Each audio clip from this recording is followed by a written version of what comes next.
This is FNN, where you get facts, not nonsense.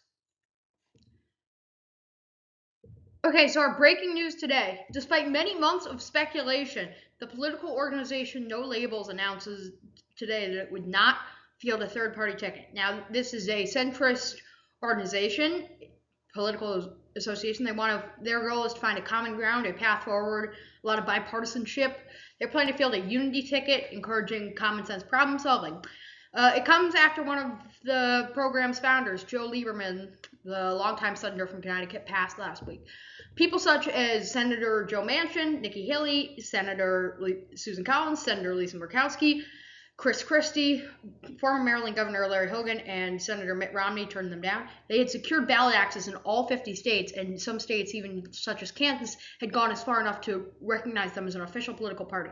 In a statement, they said, "We have always said that we would only offer our ballot line to a ticket if we could identify candidates with a credible path to winning the White House," and the organization saw that they could not. All right, so election 2024, a Pennsylvania preview, and as I did on Monday with North Carolina, why Pennsylvania is significant this cycle. So, an election map. I'm going to be doing this with each of my 4 toss-up states. So next, we will see Wisconsin and Michigan as you check back in the coming weeks. So, first of all, my election predictions. If the election was today and I had to pick a side, Biden very slightly.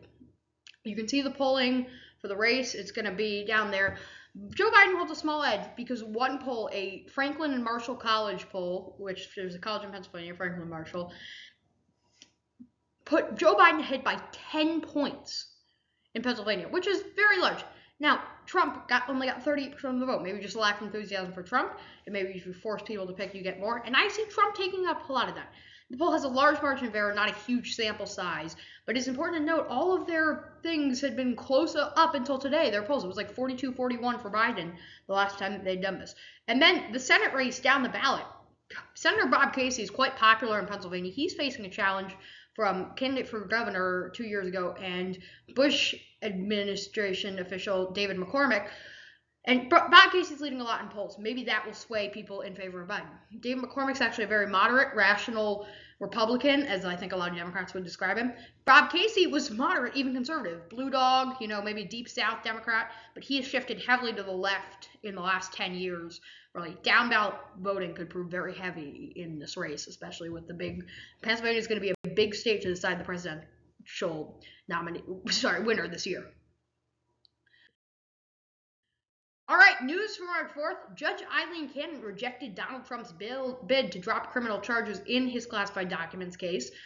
Judge Cannon won't dismiss the charges in the classified docs case against Trump, but the order stated that Trump could still use the argument that he was authorized to keep documents under the Presidential Records Act if he was to become, targeted. Cannon has to decide on more than a dozen motions still related to the case. Cannon's reason behind the ruling was that she just didn't think that, the criminal charges should be dropped. Meanwhile, for the stocks, they were having a really good day until about 2 p.m., and then things just really started to go downhill. Dow was down 530.16, or about 27.20%. NASDAQ was down 0.7%, or 222.36, and the S&P was down 64.28, or about 0.6%. Finally, U.S. temperatures and then precipitation estimates. It was warm up in a very specific stretch.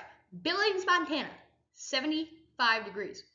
200 miles north, Cut Bank, 37 degrees snow. Yeah, it's going to be warm down tomorrow in the deep south. Huge storm sweeping the northeast. We're without power here in southern Fairfield County, Connecticut for 6 hours last night. It's about an hour outside of New York City. So yeah, and you can kind of see how the last 24 hours, you can see heavy precipitation soaking the northeast. This has been FNN, where you get facts, not nonsense. Thank you for watching.